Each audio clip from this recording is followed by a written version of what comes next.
I'm sorry, I can't assist with Nous that. sommes sur le plateau de Masala avec Fifi et nous avons l'honneur de recevoir une dame qui a une grande détermination, une mère dévouée. Elle s'appelle Fune Konaté. À tout de suite.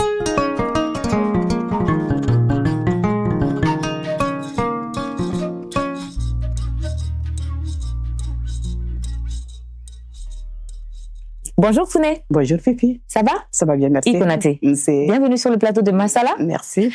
Aujourd'hui, on va à Masala. Et Fune, tu es née à Bamako, tu as grandi entre Bamako et Sikasso, et très tôt, tu t'es construite dans le travail, avec beaucoup de responsabilités.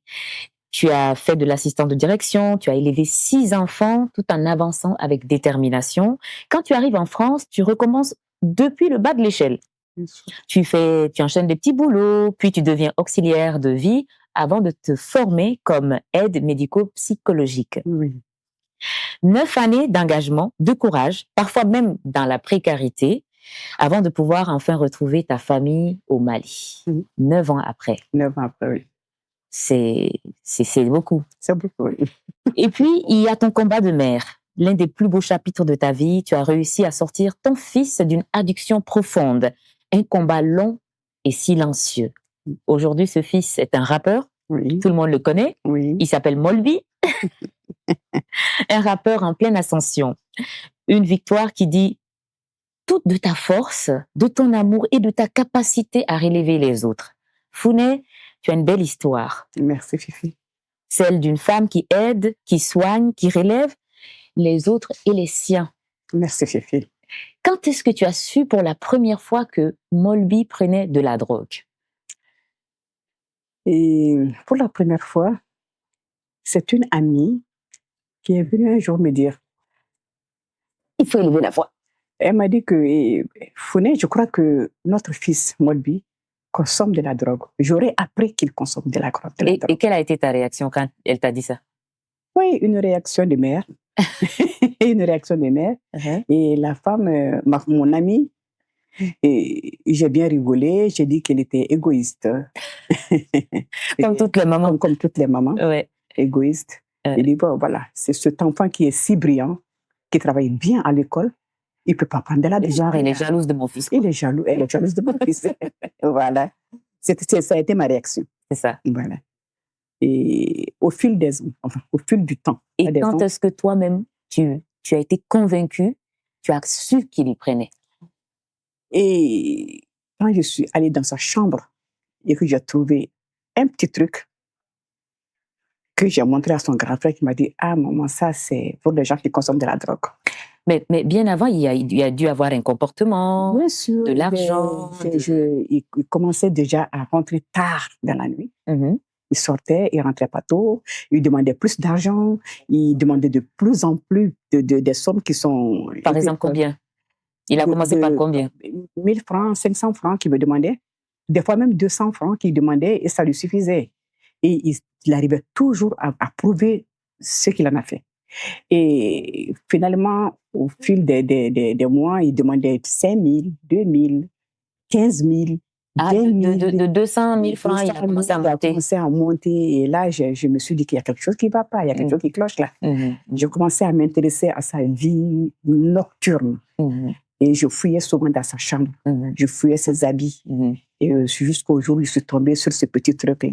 C'est quoi ce petit truc-là? On appelle ça pipe.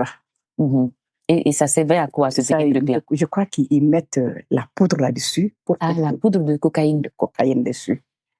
Et quand j'ai su ça, il m'a vraiment dit que c'était ça. J'ai dit, bon, voilà, j'ai compris. Ça dit, et comment tu t'es sentie quand ça a été confirmé? Vide, je te dis, Fifi. Tu as senti un vide? J'étais vide. J'étais là. Je me suis dit que j'avais même plus le droit de vivre au tout début. Désespoir. Un monsieur qui meurt, qui te laisse ses enfants et que tu échoues, vraiment. Non, pour moi, c'était... Tu t'en es voulu? Voilà, oui, je m'en suis voulu. Parce que je me suis dit que 9 ans après cet enfant, sûrement c'est ce qui l'a poussé à aller vers la drogue. Donc un sentiment de culpabilité? Oui, je me suis culpabilisée. Et effectivement, il m'a dit, puisque je lui ai posé la question, je lui ai dit, mais pourquoi tu prends ça? Qui t'a mis dans ça? À l'époque, c'était que du chanvre.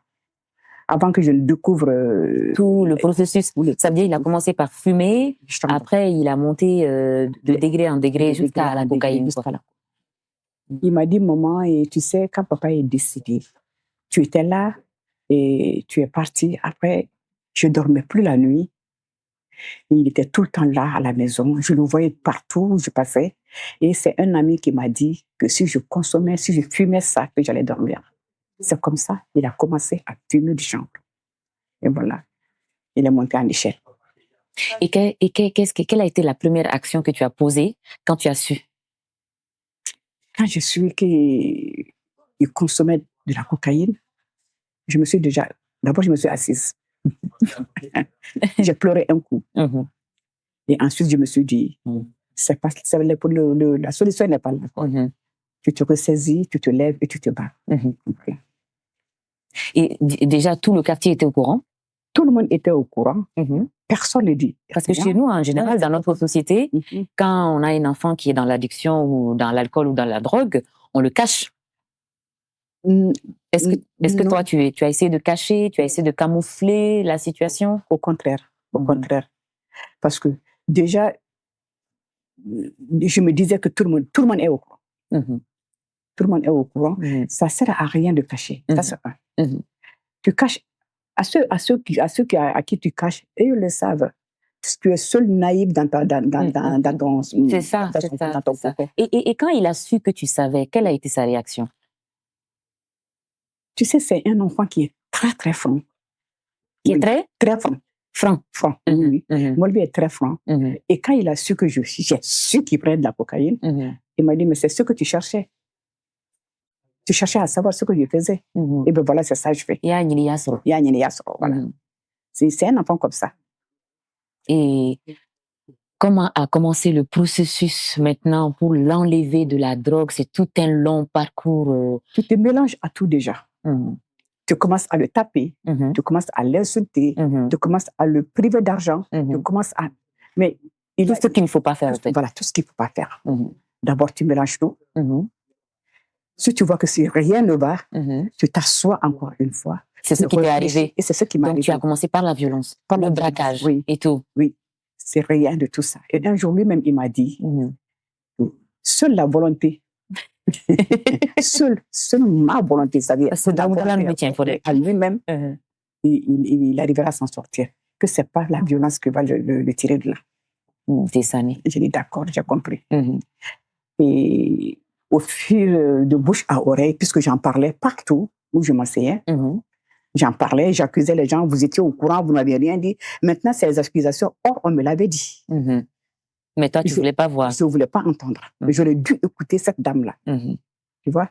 Et c'est ce que j'ai dit d'ailleurs aux femmes. Quand quelqu'un vient nous dire que nos enfants, parce que nous les connaissons, nous avons notre éducation. Ces enfants-là naissent, on les aime, on les embrasse, on les éduque et tout.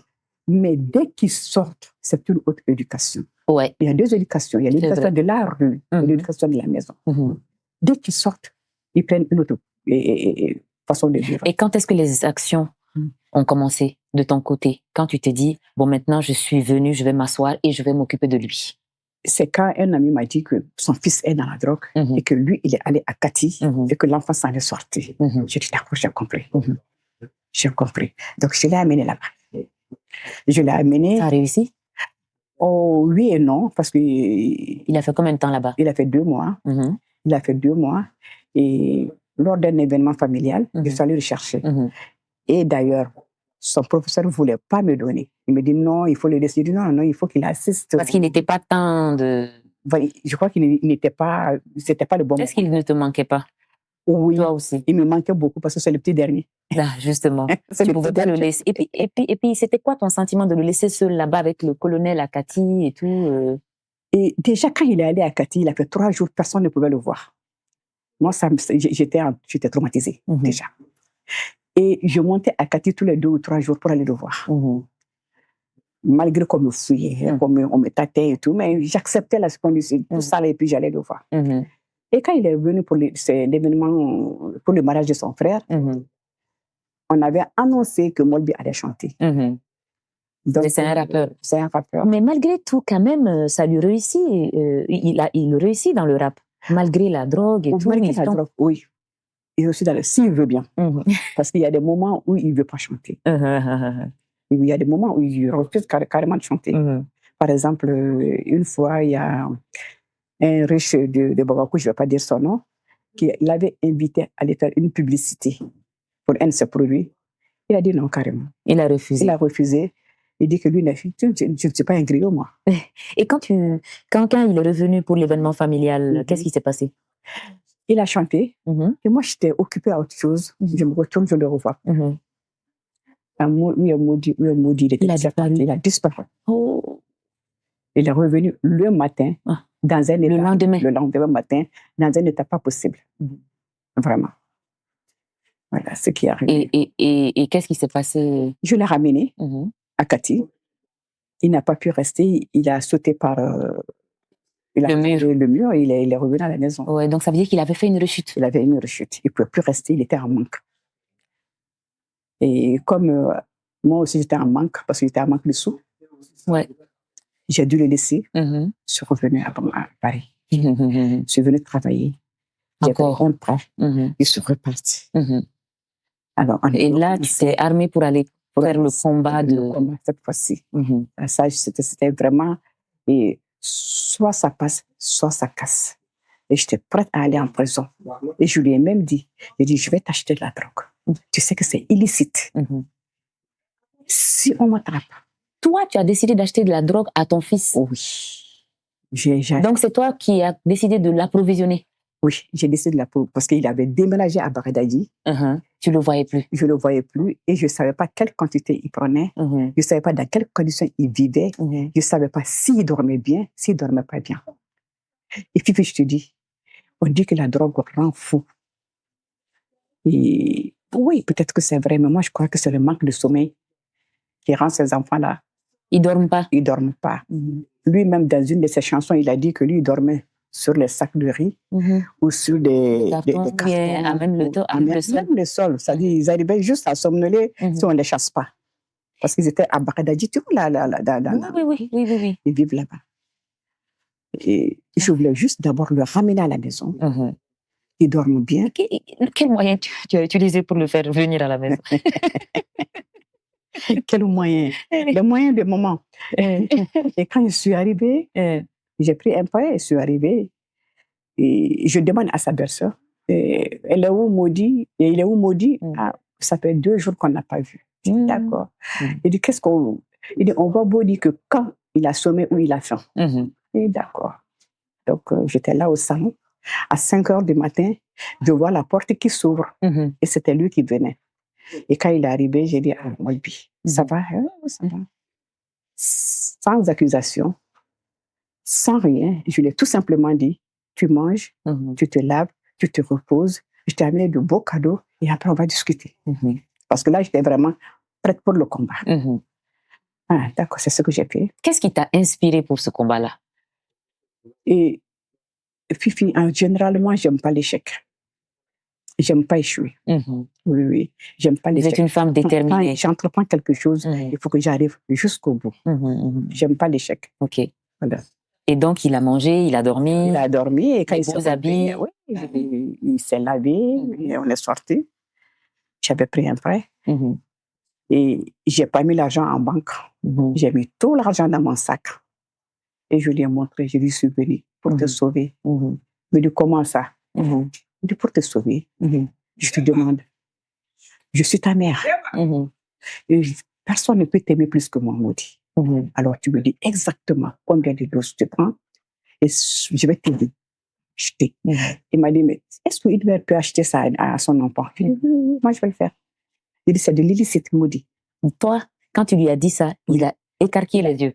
Il ne voulait pas. Il ne voulait pas m'en parler. Il ne voulait pas qu'on en parle. Il ne voulait pas avouer. Non.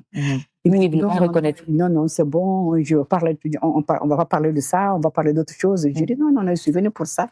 Et on va parler de ça. Ça le gênait. Il était un peu gêné. Et d'ailleurs, ça m'a motivé. Parce que s'il est gêné, c'est qu'il a encore... de scrupules. Voilà, il a encore de scrupules. Alors, Et on est rentré à la maison. Il me dit, maman, si on te prend, tu vas aller en prison. Je dis, oui, je préfère aller en prison. Si je vais en prison, ce serait pas une bonne cause. Je vais aller en prison, mais toi, tu vas t'en sortir.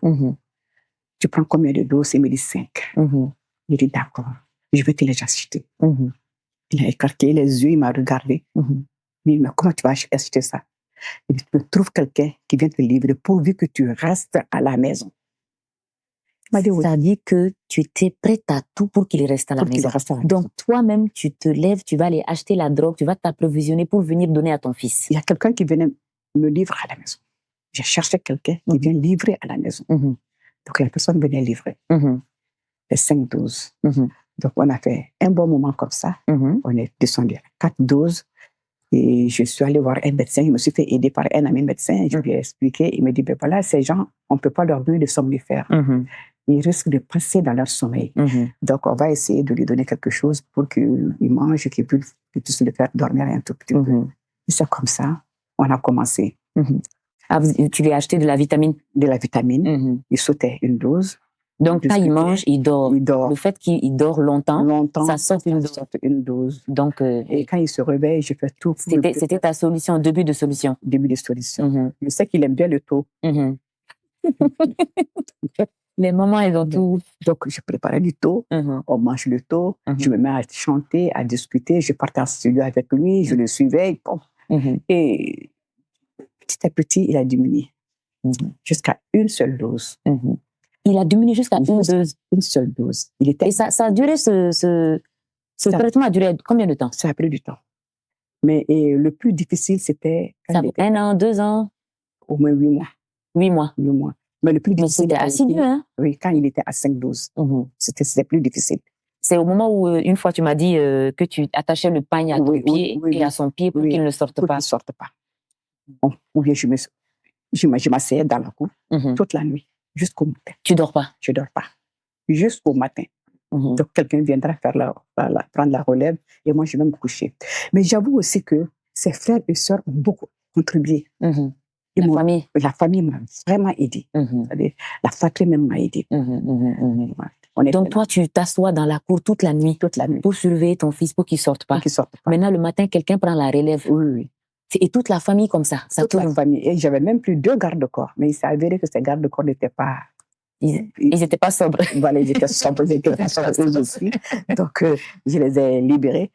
Mais on était là, on se relayait. Pour vous relayer, pour le surveiller, pour ne pas qu'il sorte. Pour ne pas qu'il sorte.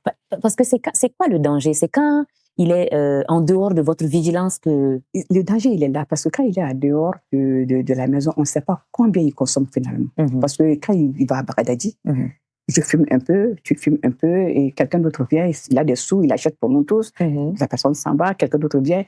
Il vous est arrivé qu'il vous vole de l'argent pour faire acheter des choses? Et puis, on ne dirait pas voler, on dirait prendre. Parce que quand il te demande de l'argent, tu ne donnes pas, il dit tu verras ce que je vais te faire. Donc, en ce moment, tout le monde se promène avec le sac sous les bras. Dans la maison? Dans la maison.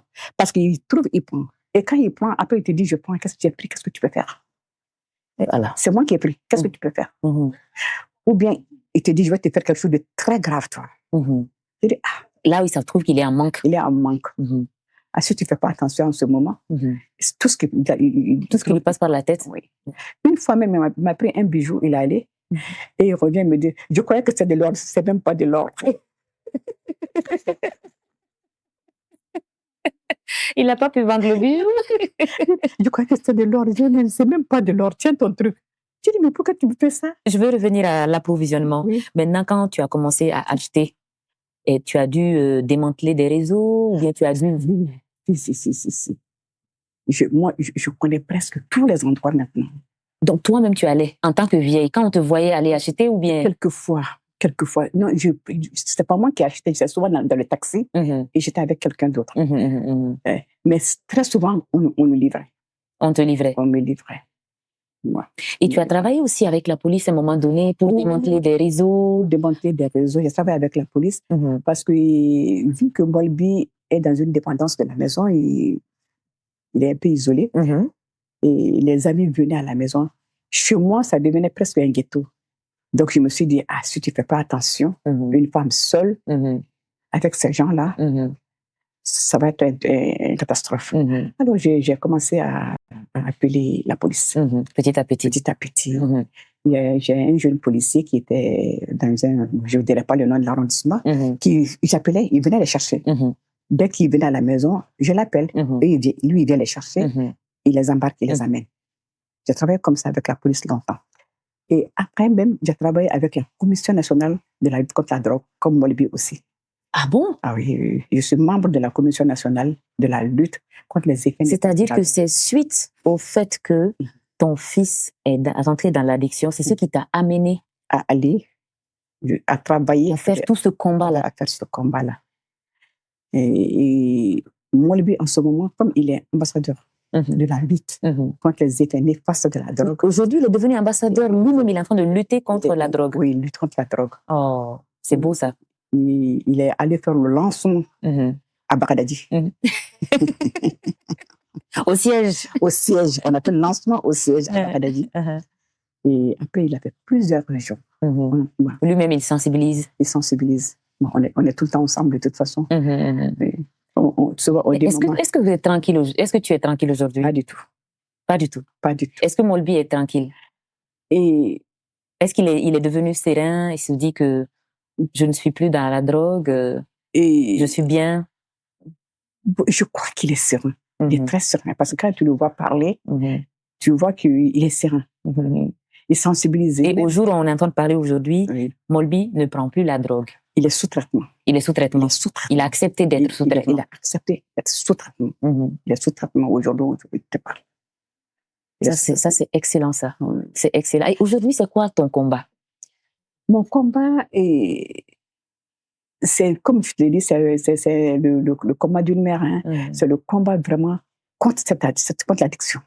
Contre l'addiction. Et quel appel tu lances à toutes ces mamans dont les enfants sont dans l'addiction aujourd'hui?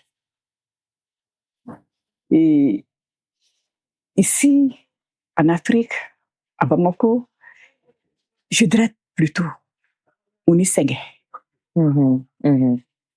Unisenge. C'est ce que je peux dire à ces mamans-là. Ces mamans mais elles vont s'inspirer. Il y en a beaucoup qui vont écouter ton histoire, elles vont s'inspirer de ton combat, de ce que tu fais.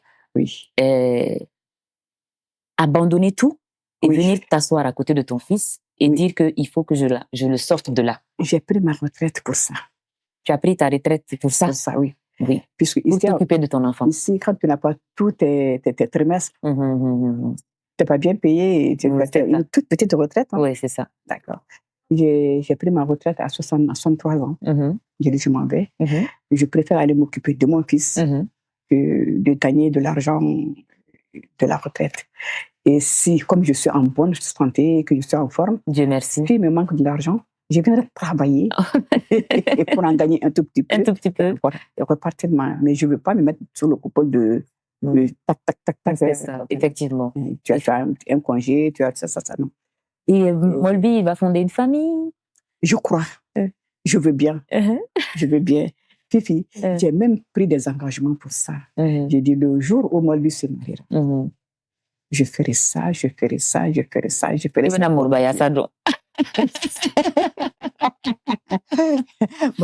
Non, mais j'ai dit que ni Modi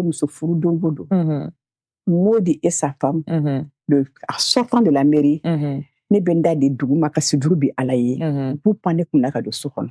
Et ce jour-là, même si je porte un habit d'1 million, je crois que ce jour-là, ça, j'ai pris cet engagement-là.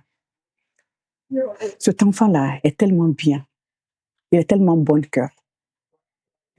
Si Maudit savait où se trouve son âme, c'est-à-dire qu'il est trop généreux, très, très généreux. Il peut lui donner. Et c'est ce que j'ai dit aux mamans. On était là. À ces femmes qui ont des enfants comme Maudit, de ne surtout pas les rejeter. Ces enfants sont tellement bien. Et je crois que l'addiction choisit les meilleurs. Est-ce que tu penses que notre société aide les mamans, ces enfants qui sont victimes d'addiction? Est-ce que la société malienne les aide? Parce que on a une vision, on a un cliché, dès qu'on voit les enfants qui sont dans cette situation, tout le monde les rejette. Après le passage de Molby sur les plateaux, je crois qu'il y a beaucoup d'enfants, beaucoup de mamans qui se sont libérés. Et est-ce que ton cas est un exemple positif? C'était un exemple positif parce que j'ai été la première femme au Mali à monter sur un plateau à visage découvert et de dire que mon enfant prend de la drogue et je l'aime.